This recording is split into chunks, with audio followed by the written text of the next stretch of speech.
Y a los amigos y hermanos que nos están viendo a través del internet. Hay un dato en la historia humana que causa gran tristeza. Aproximadamente 200 millones de personas han muerto por guerras religiosas. Solo en las cruzadas alrededor de en los años 1500, 6 millones fallecieron. Imagínense. Y la Biblia, especialmente en el Antiguo Testamento, describe con mucho detalle encuentros bélicos entre naciones paganas que pelearon contra el pueblo de Dios. La maldad era tan penetrante que la inmoralidad y la degradación invadieron todas las facetas de la vida. Dios tenía que actuar. Quiero que regresen conmigo a un momento en la historia cuando el pueblo de Dios estaba embrollado en una de las guerras más terribles archivadas en las Escrituras. Es mi esperanza que este mensaje sea un reto en cuanto a nuestra responsabilidad hacia misiones y nuestra responsabilidad personal en cuanto al evangelismo personal. Nuestro texto se encuentra en capítulos 6 y 7 de Segundo de Reyes. Relata cómo Benhadad, rey de Siria, llevó a su ejército desde Damasco hacia el sur para conquistar a Samaria, ciudad en Israel. Segundo de Reyes, capítulos 6 y 7. Entonces aquí viene este rey pagano con todo su ejército a conquistar la ciudad principal, Samaria. Pero había un gran problema que obstaculizaba su plan de una conquista fácil y rápida.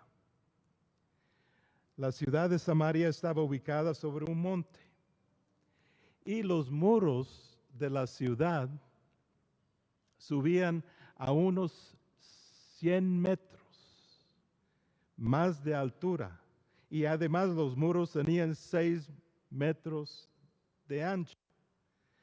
Fue imposible usar la estrategia normal para penetrar esta fortaleza.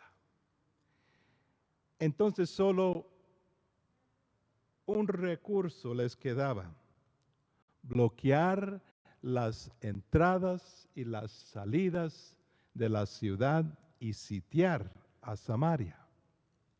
Y después de un tiempo prolongado, esto provocó una hambruna espantosa. Llegó a tal extremo que se agotaron todos los víveres y la gente empezó a recurrir al canibalismo. Versículos 26 al 30 del capítulo 6 relata cómo 2 mujeres hicieron un pacto entre ellas. Una de ellas dijo: comemos tu hijo hoy y comeremos tu hijo mañana. Y el rey, cuando se dio cuenta, cuando se enteró de este pacto, adivina a quién culpó por estas tragedias: a Dios Jehová y su profeta Eliseo. Por otro lado, Eliseo profetizó que dentro de 24 horas la inflación iba a bajar tremendamente, dando a entender que habría comida en abundancia para todos. Pero en vez de confiar en Jehová, El rey y su representante se burlaron de Eliseo. Segundo de Reyes 7:1.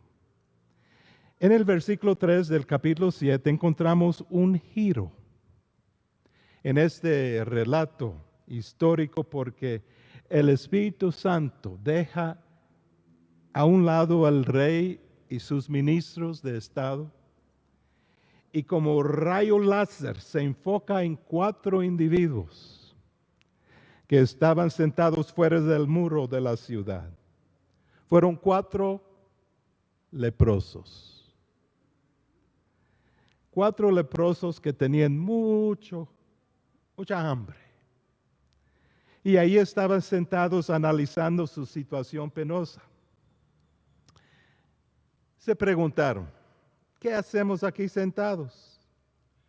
Si nos quedamos aquí, nos moriremos de hambre. Y si entramos en la ciudad, también nos moriremos de hambre. Por lo tanto, bien podemos salir y rendirnos al ejército del enemigo. Si nos dejan vivir bien, pero si nos matan, de todos modos aquí vamos a morir. Aquella tarde fueron al campamento de los sirios, pero increíblemente no había nadie allí. Ese enorme campamento estaba totalmente desalojado. Dios había hecho que el ejército sirio oyera el sonido de muchos carros de guerra que corrían a grande velocidad y oyeron el estruendo del galope de caballos y el sonido de un gran ejército que se aproximaba. Tengo una idea lo que pasó, que explica todo esto. El ruido que hicieron los leprosos al acercarse al campamento, Dios milagrosamente amplificó esos sonidos como si un tremendo ejército se aproximaba. El gran ejército de Siria se llenó de pánico y a medianoche los soldados abandonaron sus tiendas, sus armas, caballos, comida, botín de oro y plata que habían agarrado de otras naciones. Y cuando los leprosos llegaron al campamento ya desalojado, entraron en las tiendas y comieron. Tomaron el vino, tomaron el oro, plata y los vestidos y empezaron a escarbar en la tierra para esconderlos. Disfrutaron esa noche de una orgía de comida gratis. Pero en medio de su locura de llenarse el estómago, su conciencia les empezó a molestar tremendamente. Capítulo 7, versículo 9 lo dice todo. Y aquí encontramos el mero corazón de este mensaje. Los leprosos dijeron entre sí, y dice así el texto: no estamos haciendo bien. Hoy es día de buenas nuevas y nosotros callamos. Y si esperamos hasta el amanecer, nos alcanzará nuestra maldad. Vamos pues ahora, entremos y demos la nueva en casa del rey. En otras palabras, dijeron que no podrían guardar el secreto, esta información que era capaz de salvar a toda una ciudad de miles y miles de personas. Corrieron con las buenas nuevas a Samaria. Al principio los oficiales no le creyeron. Pensaron que era una trampa. Y al fin fueron convencidos. Toda la población de Samaria salió de la ciudad en masa y saquearon el campamento de los sirios. Todo lo que Dios había prometido fue realizado. Se salvó la ciudad de una muerte segura. Ahora, ¿qué tiene que ver con esta historia antigua de hace 3000 años con nosotros hoy día? La aplicación principal de este texto tiene que ver con las consecuencias de desobediencia a Dios. Pero hay una aplicación secundaria para nosotros que nos interesa el día de hoy, especialmente con el tema de las misiones y nuestra responsabilidad personal en cuanto a las personas que viven a nuestro alrededor y los que viven alrededor del mundo. Nuestra responsabilidad de proclamar el Evangelio. Tenemos un par de cosas muy comunes con estos 4 leprosos que nos identifican con ellos. En primer lugar, eran leprosos. No esperaban un futuro muy agradable, por cierto.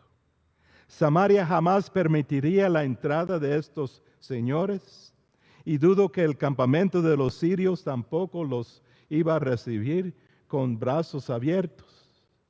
En la Biblia la lepra aparece como castigo de Dios, castigo divino.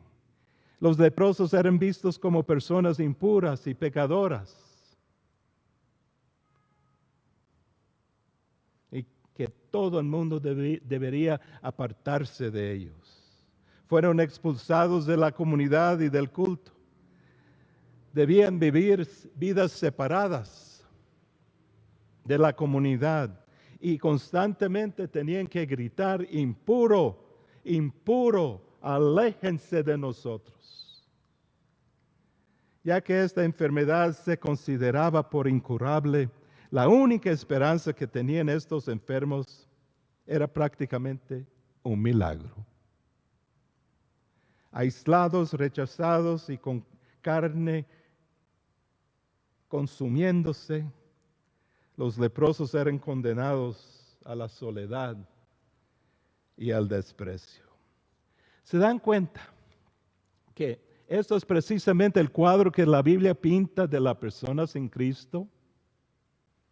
La persona, la lepra, representa el pecado. Igual que la enfermedad destruye y corrompe la piel y los órganos del hombre, el pecado acaba con toda pureza e integridad del espíritu. Oigan lo que dice Romanos 3:12 en una paráfrasis. Todos han pecado. Todos son despreciables ante Dios. Nadie vive siempre correctamente, nadie. Sus conversaciones son necias y obscenas como el hedor de una tumba abierta. ¿Ha reconocido usted alguna vez que usted es nacido leproso de corazón? En segundo lugar, nos identificamos con estos 4 leprosos porque ellos tenían bajo su control la vida o la muerte de toda la población samaritana. Lo que iban a decidir en ese momento iba a condenar a la muerte o proveer vida para toda una población.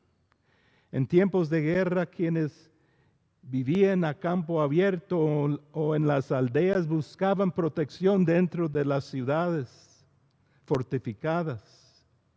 En este momento de guerra, la población de Samaria ya no aguantaba más gente. Y los 4 leprosos, mientras consumían grandes cantidades de alimento y vino, de repente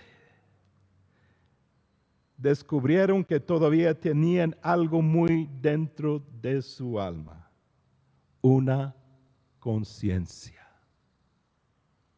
Y dijeron las palabras: no es correcto lo que estamos haciendo. Esta es la noticia maravillosa y debemos darla a conocer. Las buenas nuevas.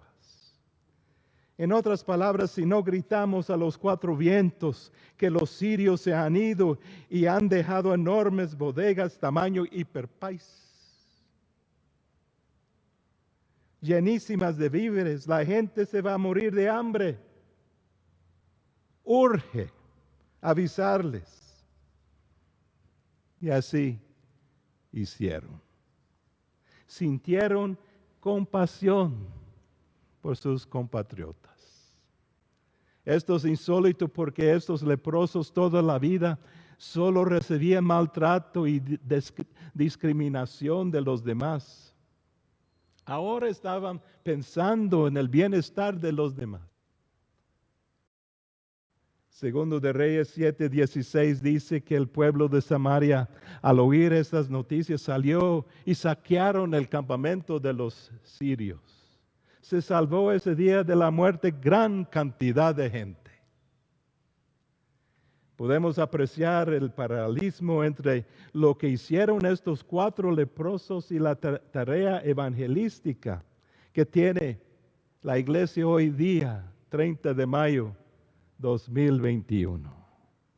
¿Saben cuántas personas nunca han oído el nombre de Jesús? ¿O viven cerca de alguien con el conocimiento del Evangelio? Tome un globo del mundo terrestre y pinte la mitad negro y ahí encontrará la respuesta. La mitad de la población mundial no conoce a Jesús. Actualmente la población global es de aproximadamente 7.8 mil millones de personas. Y 2 mil millones nunca han oído ni una sola vez el nombre de Jesús. Y mucho menos de lo que Él hizo en la cruz del Calvario. 4.7 millones han oído de Él, pero no le reconocen como Salvador de su alma. Y lo insólito es, hermanos, es que Dios en la eternidad pasada tomó una decisión insólita. Se arriesgó tremendamente, porque Él decidió que sus hijos, nosotros, los creyentes en Cristo, fuésemos sus portavoces de las buenas noticias que hay salvación en Cristo, Hijo de Dios. Dios no tiene otro plan. No hay otro plan para evangelizar al mundo perdido, a un mundo hambriento espiritualmente. Nosotros somos sus portavoces. Y si no abrimos la boca, ¿qué?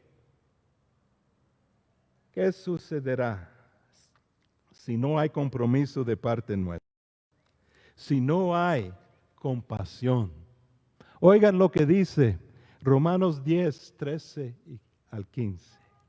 Porque todo aquel que invoque el nombre de Cristo será salvo. Pero ¿cómo van a invocar a alguien en quien no cree?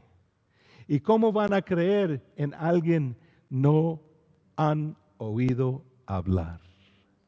¿Y cómo van a oír de Él si no se les habla? Todo tiene que ver con esta lengua nuestra, nuestra boca, nuestra compasión. En otras palabras, antes éramos asquerosos, leprosos de corazón, pero la sangre de Cristo nos limpió y así nos preparó para compartir con un mundo que no conoce las buenas nuevas del pan de vida, Jesús. ¿Usted cree que existe un infierno donde van las personas que no han reconocido a Jesús como Salvador? ¿Cree realmente que existe ese lugar? Entonces, tal como los 4 leprosos tuvieron compasión por la gente a punto de morir en Samaria, así tendrá compasión por los a su alrededor, que no conocen al Señor. Les dejo con algunas sugerencias en cómo alcanzar a su mundo para el Señor. En primer lugar, memorice su testimonio. Estoy convencido que un buen número de creyentes tendrán dificultad a expresar a otra persona los detalles del momento más importante de su vida, su conversión a Cristo. Pueden hablar de 1000 cosas con fluidez, pero cuando les toca abrir su boca y compartir su historia de fe, se les traba la lengua y por pena o por vergüenza no les habla de Cristo. No abren la boca. Me fascinan las veces que Pablo en sus cartas da su testimonio. Por ejemplo, en 1 Timoteo 1, 12 al 16, Pablo da su testimonio en forma concisa, con palabras bien seleccionadas, que abarca más o menos 100 palabras que expresan, con palabras muy selectas cómo fue él en su pasado, cómo llegó a Cristo, y menciona lo de su futuro. Hagan lo mismo. Memorice los detalles de su conversión al Señor e incluye el plan de salvación en ello. Hágalo. La segunda sugerencia: elabore una lista especial de personas que no conocen al Señor.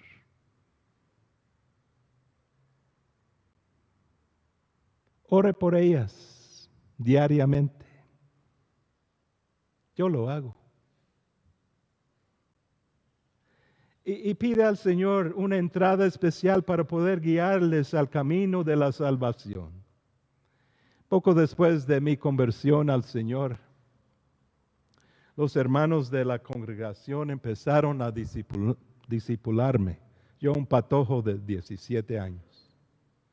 Me enseñaron cómo evangelizar, pero aún así yo tenía gran miedo.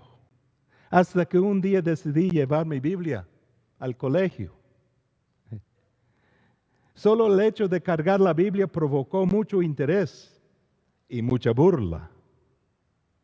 Pero no importa. Empecé a anotar los nombres de los compañeros de estudio que yo quería ver llegar al Señor. Y uno por uno cayeron.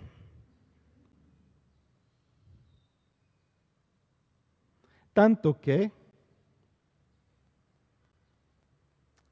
Scary llegó a servir al Señor en España. Jeff en Italia.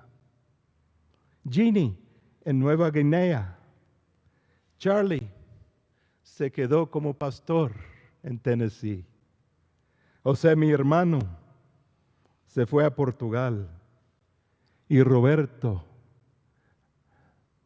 Panamá, Guatemala y Cuba.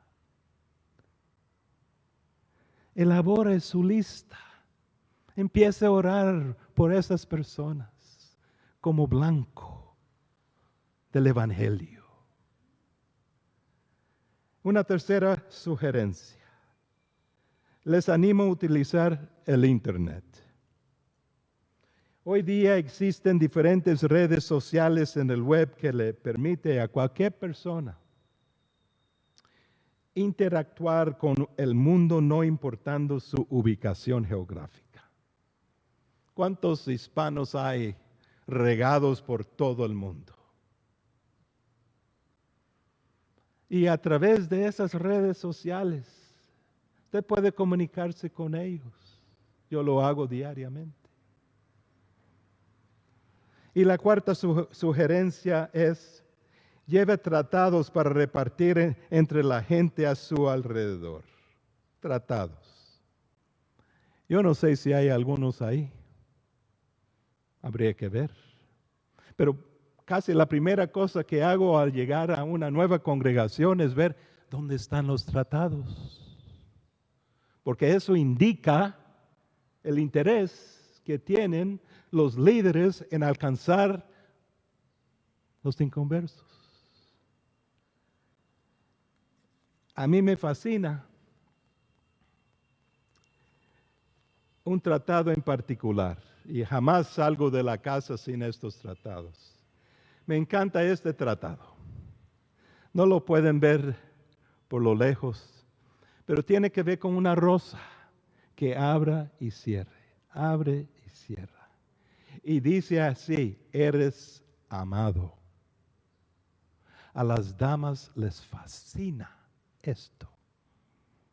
Y ellas lo toman y lo meten en su... Muchas gracias. Hasta algunas lloran. Y yo les digo, cuando sienten deprimidas, por favor lea aquí este texto que habla del camino a la salvación.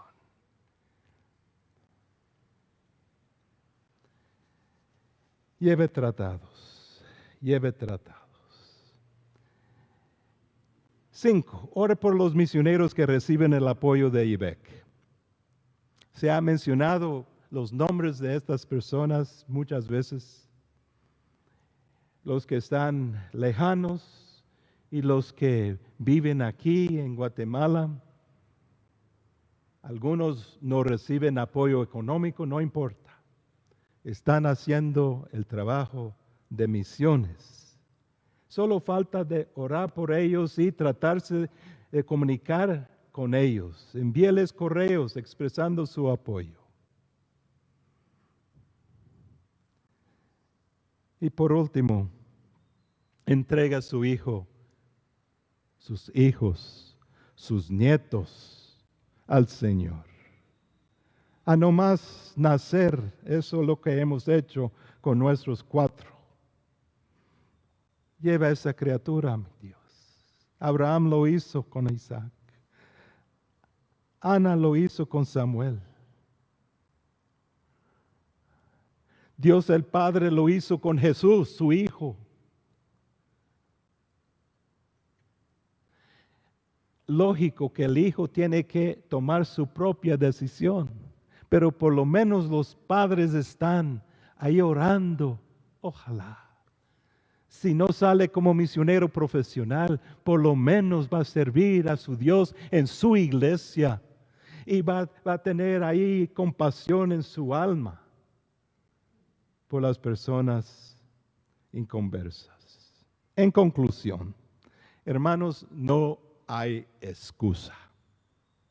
Usted puede lograr hacer misionero a los de su propia casa, a los vecinos, los del trabajo, del colegio, y aún alcanzar a personas en español que viven al otro lado del mundo.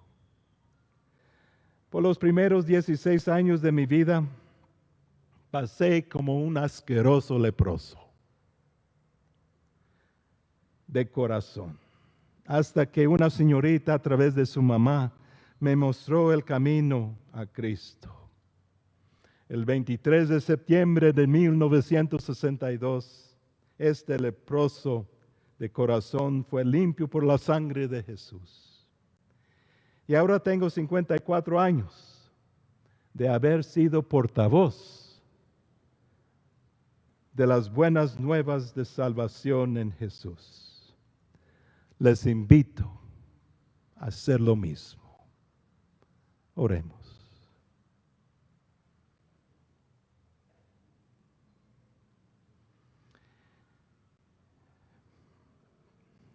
Padre Celestial,